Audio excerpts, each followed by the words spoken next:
Hello and welcome to the channel. If you haven't done so already, make sure to like and subscribe. And today I will be answering this, uh, comment. All right, so CPU UK said, isn't the ban like every other ban around the world for 2035 deadline and a ban on the sale of the new vehicles? The problem is not the ban, it's the fact that ICE cars may not be made anymore, so it doesn't matter where you live. You are correct on that to an extent. Now, for me, like when, politicians, they all lie all the time. So I was hoping that, they would lie about this whole ban. But California is the first one to pass a legislation to actually ban the sale of ICE vehicles. Now, here is the problem. I've been saying this a lot on my videos, and the major problem in the state of California is the grid can't handle it. We still have blackouts. The infrastructure is not there. And why isn't anybody talking about the infrastructure, especially here in the state of California? And check this out. This article just came out today. California declares statewide grid emergency, warns of blackouts, calls on citizens to cut back. That's what we're having an issue right now. So the infrastructure is not there. And the fact that state of California is actually trying to get rid of a nuclear power plant. So then what are we going to rely on? Natural gas. Or not natural gas, but like coal, burning coal to fuel electricity. And that's not, that's not any better. The wind tunnels or wind power is not there yet. So how are we going to fuel all these vehicles with electricity when we're having issues like this? What? Anyway, California officials have declared a statewide grid emergency and lengthening heat wave and fears of power outages. Grid operators, Casio, or California Independent System Operator, forecasts potential electricity shortages of 3 gigawatts from September 4th through September 6th every evening. Temperatures in Northern California are expected to be 10 to 20 degrees Fahrenheit warmer than normal through Tuesday, September 6th. In Southern California, temperatures are expected to be 10 to 18 degrees warmer than normal. Casio, or Caiso,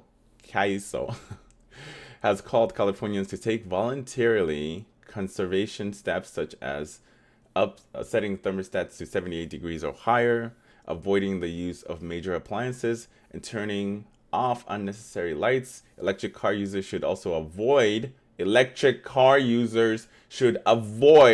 charging their vehicles during the flex alert period.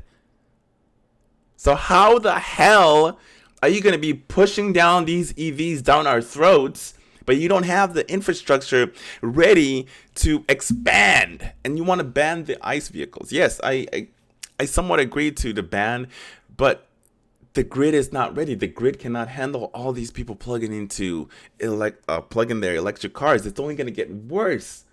So that's why I was skeptical about this whole ban, because they haven't done anything to fix the major problem. And no politician, nobody's talking about the grid. They just said, hey, electric cars, good for the future. Okay, but how are those electric cars made? They're using coal to burn that coal to get electricity. And those big buildings, those factories are using what? Coal to produce those electric cars. So this makes absolutely no sense unless there's other ways for them to fuel the creations of cars and find other ways for us to charge our cars. Can you imagine like every single person in the state of California plugging in their EVs? What's going to happen to the grid? What's going to happen? Somebody answer me that question. The grid is not ready for this kind of turnover. It's not ready. It's pretty clear Mother Nature has outrun us, Governor Gavin Newsom said during a news press conference. The reality is we're living in an age of extremes, extreme heat, extreme drought. The worst drought in 1,200 years has impacted the state's hydroelectric dams, which power 10% of California's needs. The emergency order temporarily reflexes environment regulations on gas burning power plants and allow companies to use backup generators more freely. Ships can also use their own generators while docked at ports. So yeah, there you go. There is a classic example to what I was talking about. I got no problem with them stopping manufacturers from not creating new cars, ICE vehicles. I get it. I get that.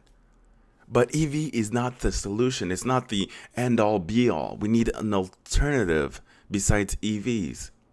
Because the infrastructure, again, I'm saying it again and again and again, and hopefully somebody will listen and actually find solutions to this, because the infrastructure is not ready. The ban, yes, I'm okay with that.